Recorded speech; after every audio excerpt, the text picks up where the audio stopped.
3, 2. Everyone, welcome again to Brian Sebastian's Movie Reviews and More.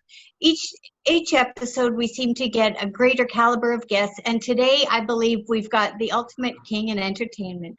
We have with us visiting Mr. Kim Richards. He is the CEO and chairman of the board of Allied Artists International. Under his Hello, Mr. Richards. Under Mr. Richards' helm, Allied Artists International has earned more than 100 gold, platinum, and diamond records, multiple Grammys and Emmys. They have also won multiple times at the New York Film Festival and the Cannes Film Festival. It is Mr. Richards that was responsible for the success of Pink Floyd's The Wall, which sold more than 23 million copies and was certified diamond. He is also responsible for the success of all of my favorite artists, Queen, Styx, Pink Floyd, Steely Dan, Alice Cooper, and a very good friend to the show, Rocky Kramer. And I also found a bonus that Mr. Richards is Sir Kim Richards. In 2009, he was knighted. So all I could say is our first night, and welcome to the show, Mr. Richards. Sir Richards. Well, thank you very much, but I must correct you on one thing. I am not responsible for the careers of Pink Floyd or Queen. I participated in their career, but the all credit goes to the artists themselves. You could not have a Pink Floyd without the band members. You could not have a Rocky Kramer without Rocky Kramer. And same thing with Queen. I mean, with Freddie Mercury, Brian May, Roger Taylor, John Deacon. That's the talent, and they deserve all the credit. As an engineer, all I can do is capture their performance. That's all I can do as a engineer. And if they don't present the performance, I can't capture it. Well, you, I think, are their lucky charm at the very least, though, because at least you have a gift for, seeing talent and taking it into the right direction. Rocky Kramer, he's got an amazing album, which, as I said, he's already been on our show, and there's many great things coming from him. I reached out to him, and he had this to say, if you don't mind. He said, from Rocky Kramer to Mr. Richards, I just wanted to say thank you for everything you've done. I wouldn't be here doing what I do if it wasn't for you. I can't wait to go back in the studio and make another album with you. Love you, and sincerely, Rocky Kramer. And I'm sure many, many of your artists feel the same way. You've got that Midas touch. You've got the right instincts to take them down the correct path. So many of us as fans and viewers and moviegoers and music lovers, we thank you. Well, wow, that's very touching. I didn't know that that he had sent you that message. I really appreciate that. That catches me right here. That's good. No, you're very and you know what? You're that CEO that's humble. My father is not entertainment CEO, but he's the same. He won't ever take credit. So, well, I'll tell you, I started to mention this last time. I found Rocky through a fellow by the name of Mike Panera. Mike Panera was the guitar player for Alice Cooper when I was doing stuff with Alice. And Mike called me, and I had long since decided I was not going to be producing any more acts because my plate is full with the motion pictures and with the music that we have going on at Allied. Just supervising all that as the CEO is a full-time job. So, but I got this call from Mike and says, I really have this artist I want you to see. His name, and I said, oh, that's wonderful. And I didn't know who Rocky Kramer was. I'd never heard of him, never seen him. And he starts telling me, he says, this guy is really talented. Now that is a lot coming from Mike, because Mike had been with Iron Butterfly. He was one of the guitarists with Iron Butterfly. He was with Blues Image. He wrote and sang the song Ride Captain Ride, which is a pretty famous song. And then of course he was with Alice Cooper, as known as and he used to do the guitar thing with anyhow, a crazy guy, Ted Nugent. They used to tour all over the place with like a guitar war. the two of them. And they, I mean, literally they would, Ted would jump out and jump onto Mike's shoulders, and they would dance around playing guitars together. But anyway, so Mike tells me, he says, you got to see this guy. I had no interest in it whatsoever. I was not interested in meeting another artist. I thought I had that out of my system. And so I said, well, let's you and I go to lunch. And he said, okay, let's go to lunch. So I met him at a Houston's. We went out and had lunch. And as we got in the car, he gets into my car and he says, okay, now I want you to go, let's go somewhere. I want you to meet this Rocky Kramer. I said, all right, well, it was obviously something on his mind. So I said, let's do it. So we actually met at a Starbucks, and I met Rocky, and of course, very affable, very nice guy. And I immediately thought he was a great guy. But I asked him, I said, okay, what are your influences? And he looks at me with the most honest and innocent look, and he says, Pink Floyd and Queen. I said, oh, okay, now he's clearly read my bio. and so on. But it turns out he had not. He had no idea who I was. He had no idea of anything. He didn't even know who he was meeting with. Mike just told him to be at this Starbucks to meet me.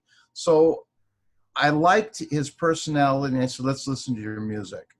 So I listened to his music, and I looked at him and I said, this is Pink Floydish and Queen related. And I said, this sounds like a concept album to me. He said, it is a concept album. And so I was just stunned. So all of a sudden, I said, okay, I've got one more to do. And now it looks like I've got another one to do, because we're going to be back in the studio next year. Mr. Richards, what is it that, you seem to have an amazing gift to see stardom in somebody, that unique, something that, we had spoken to Mr. Howard Bloom, and he's able to also see something unique and genuine inside somebody. What is it, or can you even label that? What is it that you try to find to see if they've got that quality? Well, I could probably sit here and come up with lots of theoretical reasons or concepts, but the truth of the matter is, it has to hit you right here in the heart. If you feel it, if you hear it, if you feel it, and you can envision it. Music, even though music goes through the ears, it's actually got a vision if it's the music for you. And so I think that it's basically, if it's something I really like, something I can appreciate, something that moves me emotionally. And if you listen to Rocky's album, to the Firestorm album, it tells a story, or a series of stories. It starts from start to finish. The first single, which is Rockstar, by the way, we took Rockstar to #1 on the global digital charts. And so that's quite an accomplishment. He had just a wonderful music video. In fact, I did a cameo in it, and I didn't want to do that. I didn't ask to do the cameo. He came to me and he said, I had done cameos in several of others when I did all the Renegade stuff, and Louis Cardenas, when we took the Runaway single up the charts. I was in that music video, which won all kinds of awards. I was in the Hungry for Your Love video, another award-winning one. Anyway, so he came to me and he said, why won't you do a cameo in my video? I said, first of all, nobody ever asked me to do a cameo, and I don't make a habit of just doing cameos. So anyway, I said, if you want me to do a cameo, I will. So they literally wrote me in. And I said, it has to be something funny. And so they wrote me in as where I started. I started at 13 years old at the Greek Theater as a sound engineer. And so they put me in front of a mixing board. We caused the mixing board, the faders to automatically move up and down so you're looking like they're confusing. And then we made it look in post like it caught on fire. And so it fit into the storyline very nicely. It didn't look like something we threw in at the end. But so I actually made a cameo in that video. No, it was very good. Prior to our interview with Rocky, I was with a bunch of friends, and actually, my friend Dean, he's got a great big TV, and we were playing his videos, and he's an excellent showman. You know, he's very good. But again, I think you've got that Midas touch. If he wins all those awards, so. Well, when I saw him, well, first of all, I listened to him and we recorded him before I actually saw him. Well, that's not really true. I saw him play. I'll tell you a terrific story about Rocky that he probably never told you. When I first started working with him, a friend of mine is Chaz West, who's an excellent singer, and he was getting an award for his vocals in one of the local shows, and he invited me, and I invited Rocky and Chaz knows Rocky as well, so he invited us both. So we're there, and he was supposed to get up and play that night. Carlos Cavazo, I don't know if you're familiar with him. He's the guitar player for Quiet Riot and so on. Well, he was going to play guitar for Chaz at that performance, and we're sitting there, and at the beginning of the show, and Chaz leans over to me and says, "We got a problem." I said, "What's that?" And he says, "Carlos had a death in the family, and he's getting on a plane right now, can't make it." I mean, we're literally an hour away from Chaz going on. So Chaz looks over and he says, "I need a guitarist." And we both look over at Rocky, and Rocky looks back and he goes, "What?" And so anyway, bottom line is that so we asked Rocky, "Can you do it?" And we told him what song it was. He says, "I've never played that song in my life. I know how it goes, but I've never played it in my life. I don't even have a guitar here." So there's another guitarist there that was a friend, asked him, do you have a guitar here? He says, "Yes, I do. Can we borrow it?" Okay, so he literally borrowed amps and a guitar for him. He gets on stage. This is the first time I had seen him perform live. He gets up there and he puts on a show, playing a song he had never played before. He got the chord structure from what the bass player, and he just did this incredible show with this incredible solo. At that point, I said, "Okay, this kid's a star. He is a star. Oh, He can bring it home." Oh yeah, his heart is so in it, and that documentary about him, and with the lady who took him in when he came in. Yeah, definitely. No, he's a genuine artist. He's in it for the reasons. He's amazing. Mr. Richards, also congratulations on 100 years for Allied Artists International. Let's clarify that 100 years for Allied. I haven't made it to 100 years yet.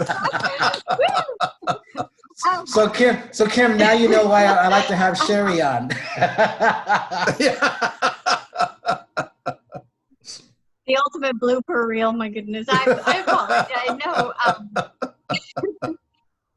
Unfortunately, with COVID, I'm sure any celebration are your celebrations postponed, or do you have plans to celebrate? You saw the Emmys the other night, or I don't know if you did or not, but they were done on a remote basis, and I understand that both the Grammys and the Academy Awards are going to be done in a similar way.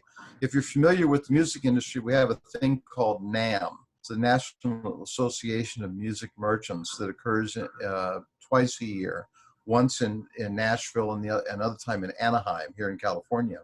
And the Winter NAMM in California is the big one, and they usually get a couple 100,000 people to that thing. It's a convention. Well, it's not going to occur in January. They've already canceled. It's going to be online. It's the first time in my life that NAMM hasn't had an annual NAMM. So it's but anyhow, bottom line is that yes, almost everything is online these days, and that's a good thing. And I implore anybody out there who's listening, watching, or within the earshot of this broadcast, wear a mask. Protect yourself, protect those around you, the ones you love. Wear a mask, please. It's for your own good. Kim, you also talked about that the last time you were on how important it was of not necessarily going back to the theaters also. So the reason why I want you on so soon, and I definitely wanted Sherry on, is because Tenet opened, and I kind of knew what it was going to do that, but also I'm still all about safety, but I still want to help promote those films. What have you seen since Tenet opened overseas? It's got about 200 million globally, but still, how do you see? You still feel the same way of everything? I don't want, I would love to see people back in theaters. We're a film company. We distribute motion pictures to theaters. And the preferred method is to put a movie out to theaters first, and then we start moving up the structure of distribution. And we end up going to the ancillary release platforms like Netflix and Prime and all of that. That's usually one of the last stops that we have, and that's where we're going with a lot of these movies right now. We're going directly to online or pay-per-view. So I would much rather see the theaters open so that everybody can go and enjoy it. There's nothing like seeing a huge screen with the images are just fantastic. And you get an opportunity to experience a film that you don't see on a computer screen or a television in your home. But nothing is worth your life or the lives of those around you. And if forestalling theatrical releases will save some lives, I'm all in favor of it. And right now, with COVID as rampant as it is, and it's come down a little bit. That's a good thing. It's come down, but it's come down because people are wearing masks in the areas where they are, and people are staying home. Keep doing that until we figure out a way to really beat this thing. I mean, whether that means a vaccine or whatever. And it's going to come down to a vaccine, a good vaccine, the right vaccine, not some cockamamie vaccine that has been pushed through politically. I mean, and forget, I'm not in this about politics. Make sure that all the real scientists are approving that vaccine, and then take it. And don't be afraid of a vaccine as long as you know the people that are telling you it's a good vaccine have the scientific qualifications to do so. Then, as soon as we get those vaccines in, head out to every theater you can. Enjoy those movies, and hopefully all the movies that have been installed will be back in the theaters then. Mr. Richards, I was reading that, as I had mentioned earlier, you've got very good instincts, and it was you that could see the value in CDs, going from cassettes to 8 tracks. Now, I'm in Canada, and we have a Netflix here, but it's not like your Netflix. So a lot of our movies, I apologize, a lot of your new releases we still can't see up here. Really? And so with that, okay, no offense, Netflix Canada, but new releases are like 2012. Anyways, with this COVID, do you see any other forms of getting access to entertainment coming through the pipeline aside from the internet, just for these Canadians like myself? Because I was almost thinking the other night, I thought, geez, I kind of wish I could go to Blockbuster, so I was curious if there's going to be like a full circle coming back, like drive-ins you had mentioned in part 1. Right. But I didn't know if you're hearing or seeing anything about new forms of technology to get, current releases in the home. Well, we are seeing new outlets, but they're mostly all online. Now, I will tell you this, that we are working, and I can only discuss a certain amount of it, but we're working with another entity. It's a pay-per-view system, and they have a technology that we're working with that not only can you upload at like 4K quality, but you can then take a box, much like you would have a DirecTV box or something along those lines. And when you download it, you're downloading in a very efficient manner that allows you to stream 4K as though you were listening to a stream on one of the streaming services. And so you can literally stream onto a big screen TV in 4K, which improves the quality tremendously. And if we can do that on a worldwide basis, which we're trying to put together, then a movie can literally have a global release on a certain day without being in the theaters. Well, I love yeah, that. and that would actually that would tie into not just your movies, but your music platforms, because then you could see, instead of like Burning Man or things like that, you would see that live. Because That's correct. I did see one of your mission statements on your company's profile. It said expand open door policy through technology. So that must be what you're referring to, which is genius. And yeah, we welcome it. That's actually part of what I'm referring to, or what we're referring to. But technology has. I come from the days of analog. When I recorded, we were recording on. Well, this will trip you out. When I first started, 2-inch tapes were fairly rare. You would see 1-inch 16-track recordings, and then all of a sudden the 2-inch became very popular, and that was all analog. And we came up with SSL boards and Neves, and we were recording, but it was all analog. I then took Allied, and we cut a deal with a company called Mitsubishi, the same company that makes TVs, and they actually make vehicles now. And they had the second, it wasn't the first was Sony. They had the second digital recording, and it actually recorded to a 1-inch tape. So it wasn't making digital files like we do today, but it was recording digital to an analog tape. But you still had the qualities of digital, and we were one of the first companies to do that. We then took, but it didn't have all of the sound. It hadn't perfected yet. The high ends seemed to be a little bothersome. It just didn't work perfect in every area, particularly in drums. So I borrowed what was called a Studer, which is a very good 24-track recorder, from Tom Schultz from Boston. He had reworked it so that it just had the shortest audio path possible. And we brought it to Los Angeles. We went into a place called One-on-One Studios, and we recorded the drums in analog. And then the drummer would come in. As he was walking into the control room, we would rewind the analog tape, and we would play it back and record it immediately to digital.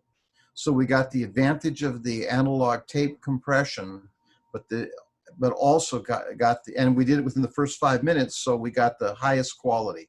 We were using a tape called AGFA, and we were at, for those techies out there, we were actually recording at +30.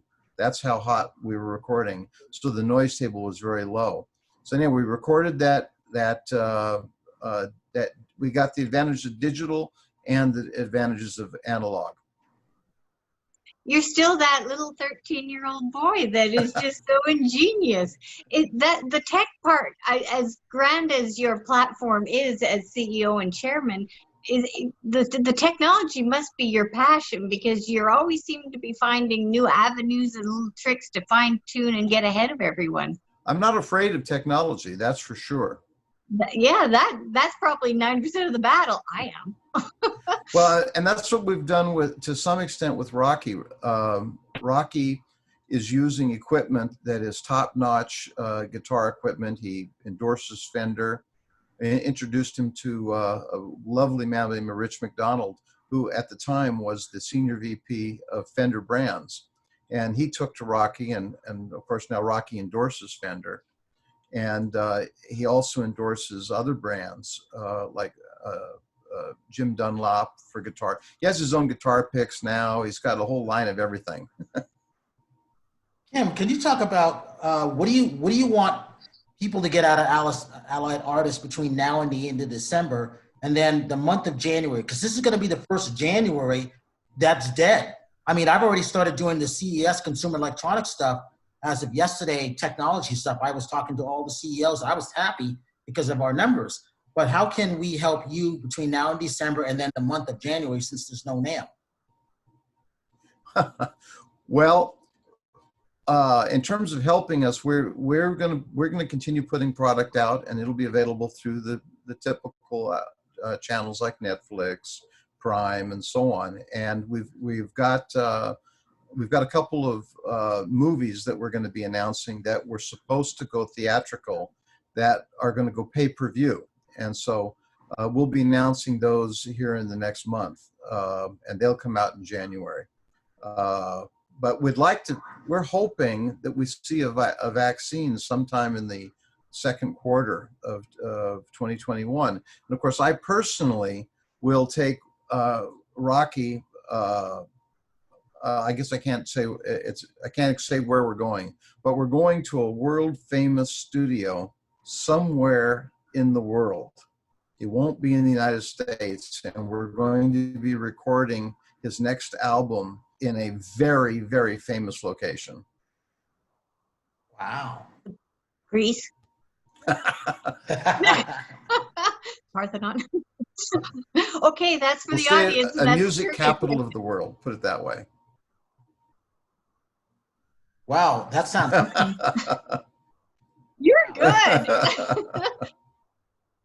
And So, yes. yeah, and we then of course hopefully by the end of the year, when we start looking at release dates, by summer, he can start touring again and do that. He was supposed to be touring now, the U.S. supposed to be doing his summer tour. That got canceled obviously because of COVID. And he had just finished his European tour. He toured with Buck Cherry.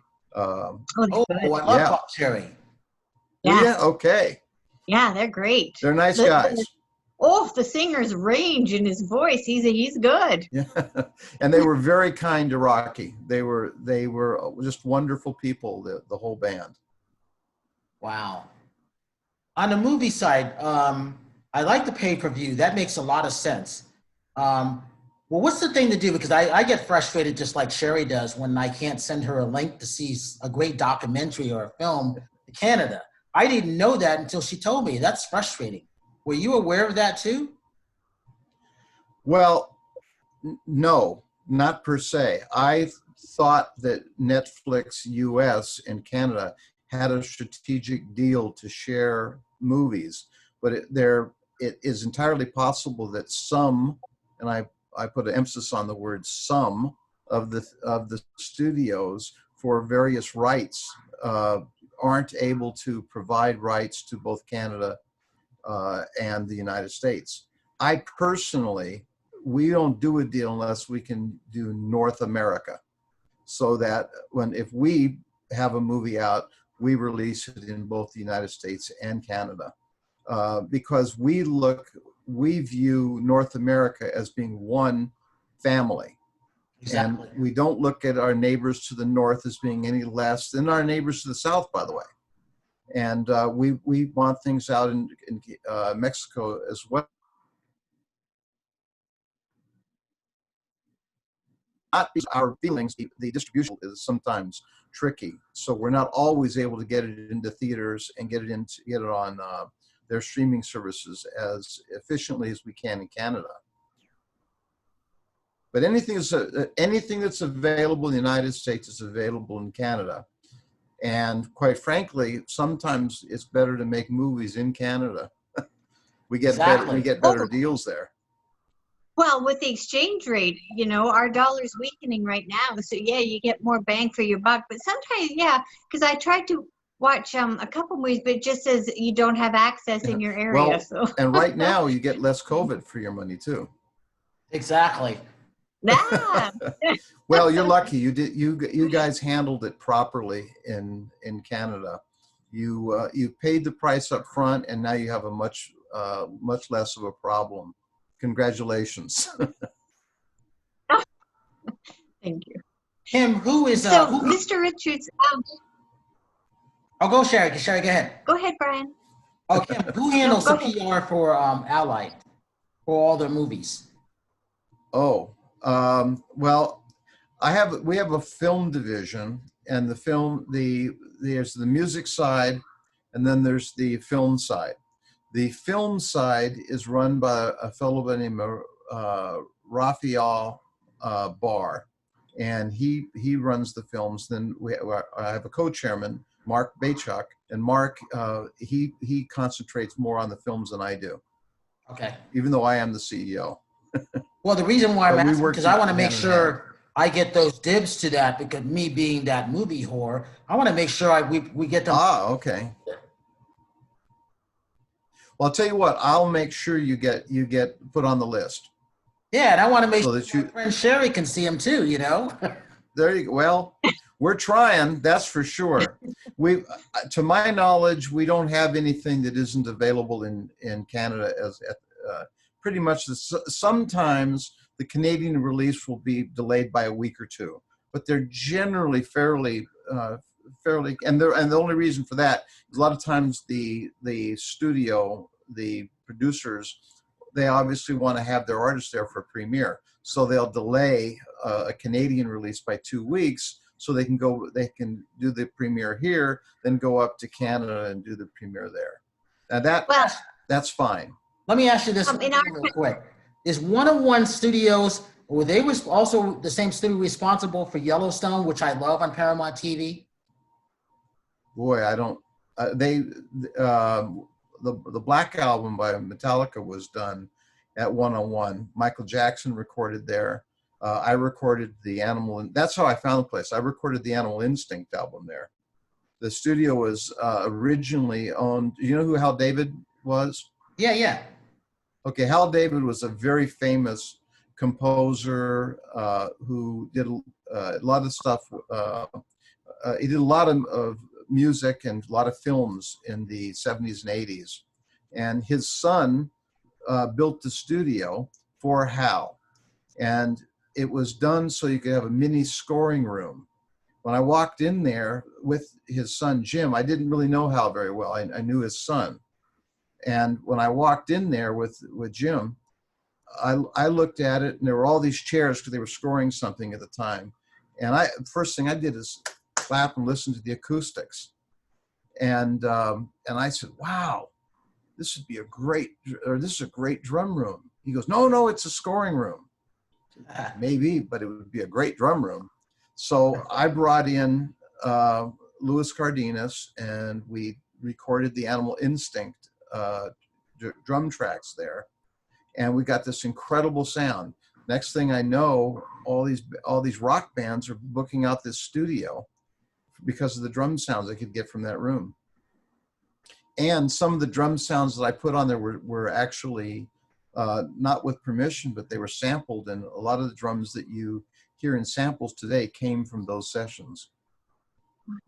Sherry, we got about 3 minutes. Go ahead. All right. Time flies when you're having fun. Yeah. Mr. Richards, is there anyone out there that is that you've just discovered that we should also be out on the lookout for? Or I just wanted to... I'm a one-horse guy, and so Rocky's the artist that I'm pushing the hardest right now because I believe in him, and I think he's going to be the next Yngwie Malmsteen, the next Eric Clapton. He's a combination of them all. So watch out for him because he's got a sound, and he will touch your heart and your soul with his musical ability, both in his singing and in his guitar playing. Obviously, guitar playing, he rivals the best. Yeah, he's very good. Well, you should hear him. He's actually very modest on the Firestorm album. He's very modest, but when you listen to him singing, and when you watch him play, when he so-called shreds, he shreds. All right, Kim, can you give me social media links? Yes, AlliedArtists.com is the website for Allied. For me, I actually am pretty active on both on Twitter, and usually it's Kim Richards AA for Allied Artists, and because I don't want to get confused with the very lovely actress by the same name who's become famous because she drank a little too much a few times. And so I'm on Twitter, I'm on Instagram, and I'm on Facebook. I'm not sure what my, I think it's Kim Richards AA on Facebook as well. And Allied Artists is on all of them as well. Usually just type in Allied Artists and you'll find us. And Sherry? Sherry Nelson on Facebook and Instagram, Twitter. I'm XOXO Sherry XO. And again, Mr. Richards, happy anniversary to Allied Artists. And we're so fortunate that you were able to take the time to sit with us again for part 2. Well, thank you very much. And it's just a terrific opportunity to spend some time with you lovely people. Thank you. Hey, I appreciate it. We'll have to catch up in person when we get over to Vegas. Oh, I hope and so. Up in Canada. Yes, yes. What part of Canada are you from?